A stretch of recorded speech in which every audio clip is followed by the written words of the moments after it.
Welcome to Rekha vlogs. இன்றைக்கி நம்ம சேனலில் என்ன வீடியோ பார்க்க போகிறோன்னா, மளிகை பொருட்கள் எப்படி வாங்குவது, அதன் மூலமாக நம்ம எப்படி மணி சேவ் பண்ணுறது அப்படிங்கிற வீடியோ தான் இன்றைக்கி நம்ம பார்க்க போகிறோம். முதல்ல மந்த்லி நம்ம மளிகை ஜாமான்கள் வாங்கையில் பார்த்திங்கன்னா, நம்ம வீட்டில் ஸ்டோர் பக்கெட்லாம் வச்சுருப்போம். மளிகை ஜாமான்லாம் ஸ்டோர் பண்ணி வச்சுக்கிறதுக்கு அந்த பக்கெட்டில் ஃபஸ்ட்டு எவ்வளோ திங்ஸ்லாம் இருக்குது அப்படிங்கிறத ஃபஸ்ட்டு நம்ம செக் பண்ணிக்கணும்.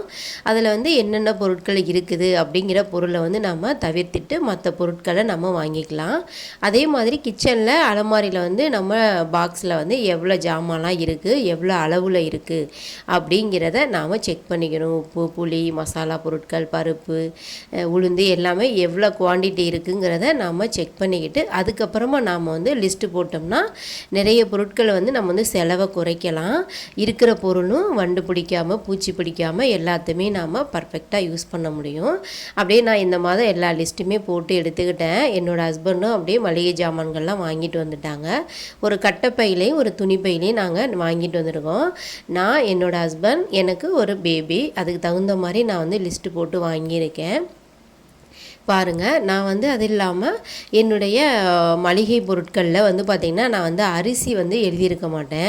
பச்சரிசி, புழுங்கல் அரிசி, இட்லி அரிசி அந்த மாதிரி அரிசி வகைகள் எழுதியிருக்க மாட்டேன். அதே மாதிரி பார்த்திங்கன்னா மசாலா பொருட்களும் நான் வாங்கியிருக்க மாட்டேன். புளி, மசாலா இந்த மாதிரி இதெல்லாம் வாங்கியிருக்க மாட்டேன். ஏன்னா அரிசி எங்கள் ஊர்லேயே விளையிறதுனால அங்கேருந்து நாங்கள் அரிசி எடுத்துகிட்டு வந்துடுவோம். அதே மாதிரி பச்சரிசி பார்த்திங்கன்னா ரேஷனில் போடுவாங்க. அதை நாங்கள் வாங்கிக்குவோம். வாங்கி அலசி காய வச்சு அதை நாம் இடியாப்பம் அதுக்கெலாம் யூஸ் பண்ணிக்கலாம். பார்த்திங்கன்னா நம்ம ஜாமான் எழுதி கொடுத்துருக்கோம். பார்த்திங்களா, அந்த ஜாமான்லாம் கரெக்டாக லிஸ்ட்டு படி வந்திருக்கா அப்படிங்கிறத நம்ம ஒரு செக்லிஸ்ட் பண்ணிக்கலாம். அதுக்கப்புறம் பார்த்திங்கன்னா போன மாதம் வாங்கின மளிகை ஜாமான் இருக்கும், இந்த மாதம் வாங்கின மளிகை ஜாமானோட அமௌண்ட் எப்படி விலைவாசி ஏற்றம் இறக்கம் எப்படி இருக்குங்கிறதை நாம் வாட்ச் பண்ணிக்கணும். அதுக்கப்புறம் அதுக்கு ஒவ்வொரு மாதம் விலைவாசி ஏற்றம் இறக்கம் வந்துக்கிட்டு தான் இருக்கும். அது மாதிரி அதுக்கு தகுந்த மாதிரி நம்ம பொருட்களை அட்ஜஸ்ட் பண்ணி வாங்கிக்கலாம். நான் எப்போதுமே துவரம்பருப்பு ரேஷனில் தான் வாங்குவேன். இந்த மாதம் என்னோட பயன்பாடு கொஞ்சம் அதிகமாக இருக்குது. வீட்டுக்கு கொஞ்சம் விருந்தாளிலாம் வர்ற சுச்சுவேஷன் இருக்கிறதுனால நான் 1 கிலோ கடையில் நான் வாங்கிக்கிட்டேன்.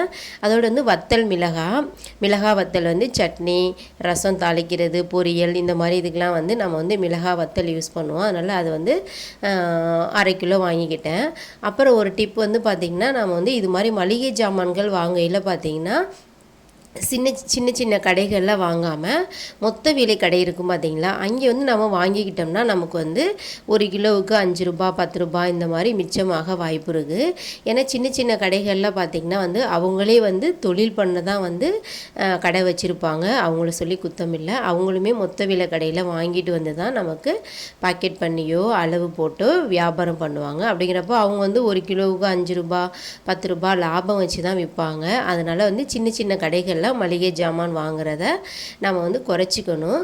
நம்ம பார்த்திங்கன்னா வாங்கலாம், ஒரு எமர்ஜென்சிக்கு வீட்டில் டக்குன்னு ஒரு திங்ஸ் இல்லையா, போய் டக்குன்னு நம்ம வாங்கிட்டு நம்ம யூஸ் பண்ணலாம். ஆனால் இது மாதிரி நம்ம மொத்த விலை கடையில் வாங்கினோம்னா 1 கிலோவுக்கு 5 ரூபா 7 ரூபா 10 ரூபான்ற மிச்சம் நமக்கு கிடைக்கும். அதனால் அந்த டிப்பை நீங்கள் ஃபாலோ பண்ணுங்கள். அதுக்கப்புறம் பார்த்திங்கன்னா நான் வீட்டுக்கு பொட்டுக்கடலை ஏற்கனவே என்கிட்ட ஒரு கொஞ்சமாக இருந்தது. அதனால் கொஞ்சம் பொட்டுக்கடலை 1/2 கிலோவும் வாங்கிட்டேன். ஏன்னா என்னோடய பாப்பா இடையில சாப்பிடுவாங்க. அது இல்லாமல் நம்ம சட்னி, குருமா இதுக்கெலாம் யூஸ் பண்ணுவோம். அதே மாதிரி பார்த்திங்கன்னா கோதுமை மாவு, கோதுமை இப்போ ரேஷனில் ஒரு சில மாதங்கள் தான் போடுறாங்க. அதனால் எல்லா மாதங்களும் நமக்கு கிடைக்கிறது இல்லாதனால நான் 2 கிலோ பேக்கெட்டாக வாங்கிக்கிட்டேன். இடையில இடியாப்பம், இட்லி, தோசை, ராகி அந்த மாதிரிலாம் யூஸ் பண்ணுறப்ப எனக்கு 2 கிலோ இப்போதைக்கு போதுமானது ஒரு மாதத்துக்கு. இடையில தீர்ந்ததுன்னா அப்போ ஒரு 1/2 கிலோ அந்த மாதிரி எதுவும் வாங்கிப்பேன். அதுக்கப்புறம் கடலைப்பருப்பு, வடை இந்த மாதிரி அது மாதிரி இதுக்கெல்லாம் ஒரு 1/4 கிலோ போட்டுக்கிட்டேன். அதுக்கப்புறம் பார்த்திங்கன்னா நான் மீல் மேக்கர், நிலக்கடலை பருப்பு, கொள்ளு பருப்பு, துவரம்பருப்பு, தட்டைப்பயிறு, சுண்டல் இந்த மாதிரி பயிறு வகைகளும் பார்த்திங்கன்னா கொஞ்சம் நிறையவே வாங்கிக்கிட்டேன். இடையில பார்த்திங்கன்னா இந்த மாதிரி நம்ம கொள்ளு பருப்பு சட்னி, தட்டைப்பயிறு குழம்பு வைக்கிறது, சுண்டல் குழம்பு வைக்கிறது, மொச்சை இந்த மாதிரிலாம் வச்சுக்கிட்டோம்னா நமக்கு காய்கறியோட செலவுகளை நம்ம குறைக்கிறதுக்கு இது ஒரு இதாக இருக்கும், வாய்ப்பாக இருக்கும். அதனால் பயிறு வகைகளும் நம்ம யூஸ் பண்ணிக்கணும். அப்புறம் மீல் மேக்கர் ஒரு 1/2 kg போட்டுக்கிட்டேன். அதிக புரதச்சத்து இருந்ததுனால வாரத்தில் கண்டிப்பாக ஒரு நாள் அதனால் நாங்கள் மீல் மேக்கர் எடுத்துக்குவோம். அதனால் ஒரு 1/2 கிலோ எடுத்திருக்கேன். நாங்கள் வந்து 2 பேர் குவான்டிட்டிக்கு தான் நான் சொல்கிறேன். உங்கள் வீட்டில் வந்து எத்தனை பேர் இருக்காங்களோ அதுக்கு தகுந்த மாதிரி நீங்கள் வந்து மளிகை ஜாமான்கள் வாங்கிக்கோங்க. அப்புறம் வந்து அரிசி வந்து இப்போ வந்து ஒரு 3 பேர் இருக்கீங்க அப்படின்னா வந்து அரிசி வந்து எப்படியும் ஒரு மாதத்துக்கு 7லேருந்து 8 கிலோ ஆகும். அதுக்கு தகுந்த மாதிரி அரிசி லிஸ்ட்டு போட்டு வாங்குறவங்க அந்த மாதிரி வாங்கிக்கோங்க. பச்சரிசியும் வந்து நம்ம வந்து லிஸ்ட்டில் இல்லாதனால நீங்கள் வந்து வாங்காமல் விட்டுறாதீங்க. அதேமாதிரி எங்கள் பாப்பாவுக்கு வந்து பார்த்திங்கன்னா நட்ஸ்லாமே வந்து இது மாதிரி மொத்த விலை கடையிலே வாங்கிடுவோம். கொஞ்சம் விலை குறைவாகவே கிடைக்கும். பாதாம், முந்திரி, பிஸ்தா இந்த மாதிரிலாம் கொஞ்சம் வாங்கி வச்சுப்போம். ஹெல்த் மிக்ஸ் அரைக்கிறப்ப அது வந்து கொஞ்சம் யூஸ்ஃபுல்லாக இருக்கும்னு நான் வந்து கிராசரி வாங்கும்போதே சேர்த்து அதையும் வாங்கிடுவேன். பூண்டு 1/2 kg வாங்கியிருக்கோம். இதெல்லாம் முடிஞ்சிருச்சு. அடுத்து வந்து நம்ம வந்து சோப்பு, பவுட்ரு இந்த மாதிரி வந்து இதுகளுமே வந்து நம்ம வந்து வாங்கும்போதே மொத்த விலை கடையில் வாங்கையில் பார்த்திங்கன்னா ஒரு டஜன் சோப்பு வாங்கையில் பார்த்திங்கன்னா நமக்கு வந்து 20 ரூபா வரைக்குமே அளவு வந்து நமக்கு வித்தியாசம் வரும். அதனால் வந்து நான் வந்து வாஷிங் சோப்லாம் வந்து ஒரு டஜனாக வாங்கி வச்சுக்குவேன். பாத்திங் சோப்பும் வாங்குவேன். இப்போ ஷாம்புலாம் வந்து பார்த்திங்கன்னா ஒரு சரமாக அப்படியே வாங்கி வைக்கிறதுனால நம்ம வந்து ஒரு சரத்துக்கு பார்த்திங்கன்னா 5 ரூபா 10 ரூபா வந்து நமக்கு விலை குறைவாக கிடைக்கும். எப்படி நம்ம அதை வந்து எப்படி யூஸ் பண்ண தான் போகிறோம், இந்த மாதம் இல்லைனாலும் அடுத்த மாதம் நமக்கு சேர்ந்தே வந்துடும். அதனால் வாங்குறப்ப இந்த மாதிரியே சேர்த்து வாங்கிப்பேன். வீட்டுக்கு லைசால் என்னென்ன தேவையோ க்ளீனிங் ப்ராசஸ் உள்ளது எல்லாமே வந்து நான் அது மாதிரி மளிகை சாமான்கள் வாங்குறப்ப மொத்த விலை கடையிலே நான் வாங்கிடுவேன். இது வந்து ரொம்பவே வந்து நமக்கு மணி வந்து மிச்சமாகிற மாதிரி இருக்கும். அதே மாதிரி பார்த்திங்கன்னா என்ன இவங்க மசாலா பொருட்கள் வாங்கலேன்னு பார்த்திங்கன்னா நான் வந்து மசாலா வந்து மொத்தமாகவே வாங்கி நான் அரைச்சி வச்சுப்பேன். மல்லித்தூள், மிளகாத்தூள் தனியாக அரைச்சி வச்சுப்பேன். பேக்கெட் மசாலா நாங்கள் இது வரைக்கும் எதுவும் அதையே யூஸ் பண்ண மாட்டோம். ரேர் தான். எப்போது ஏதோ ஒன்று மசாலா கெஸ்ட்டு ஏதாவது வந்தாங்கன்னா அவங்க வந்து அந்த மாதிரி மசாலா பொருட்கள்லாம் விரும்பி சமைச்சது சாப்பிடுவாங்கன்னு சொன்னால் அப்போ மட்டும் இந்த சின்ன கடையில் போய் ஒரு பேக்கெட் வாங்கி அந்த மாதிரி நாங்கள் யூஸ் பண்ணிக்குவோம். நாங்கள் வந்து பேக்கெட் மசாலா மேக்ஸிமம் யூஸ் பண்ண மாட்டோம். அதனால் அதனோட செலவுமே வந்து பார்த்திங்கன்னா எனக்கு கம்மியாக தான் இருக்கும்.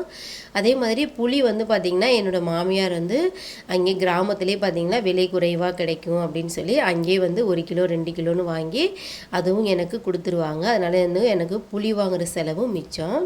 புளி அந்த மாதிரி வாங்கணும்னு நினைக்கிறவங்க அந்த சீசன் டைமில் புளி அடிப்பாங்கள்ல அந்த டைமில் நீங்கள் வந்து வாங்கினீங்கன்னா விலை மலிவாக 1 இயருக்கு தேவையான புளி வாங்கி நாம் ஸ்டோர் பண்ணி வச்சுக்கலாம். அந்த மாதிரி நீங்களும் பண்ணிக்கோங்க.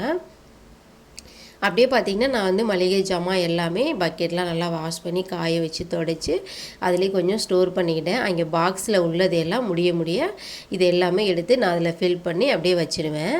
இது வந்து பார்த்திங்கன்னா எங்களுக்கு உண்டான ஷாப்பிங். இதே வந்து நீங்கள் பேபி இருந்தது பேபிக்கும் சேர்த்து வாங்குறீங்கன்னா அவங்களுக்கு தேவையான பனங்கற்கண்டு, தேன், நட்ஸ் வகைகள் அந்த மாதிரி இதெல்லாம் வந்து நம்ம சேர்த்து கிராசரியிலே வாங்கிக்கிட்டோம்னா அதுலேயும் நம்ம கொஞ்சம் அதிகம் பணம் செலவு பண்ணாதது மாதிரி கொஞ்சம் மிச்சமான மாதிரி இருக்கும். மொத்த விலை கடையிலே வாங்கிக்கோங்க.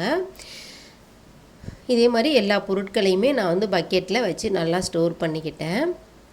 அரிசி வந்து பாருங்கள் நான் வந்து இட்லிக்கு வந்து ரேஷனில் உள்ள அரிசி தான் வந்து நான் வந்து யூஸ் பண்ணுவேன். இடையில வந்து இது வந்து ஒரு படி நான் 1/4 படி மாவரைக்கிறேன்னா அது வந்து 3/4 படி வந்து ரேஷன் அரிசியும் ஒரு 1/2 படி வந்து வீட்டரிசியும் நான் சேர்த்துப்பேன். வீட்டரிசி வந்து எங்களுக்கு வயல்லேருந்து விளைஞ்சி வர்றதுனால இந்த மாதிரி மளிகை பொருட்கள் வாங்கிக்கோங்க. ரேஷன்லேயே வந்து எண்ணெயும் கொடுப்பாங்க. அந்த எண்ணெயுமே நான் யூஸ் பண்ணிப்பேன். அதனால் எண்ணெயோட அளவு எனக்கு குறைவாக இருக்கும். ஒரு மாதத்துக்கு 1 லிட்டர் செக்கெண்ணெய் வாங்கினாலே போதும். இந்த வீடியோ உங்களுக்கு ரொம்பவே யூஸ்ஃபுல்லாக இருந்திருக்கும்னு நினைக்கிறேன். இந்த வீடியோ பிடிச்சிருந்ததுன்னா லைக் பண்ணுங்கள். தேங்க்யூ.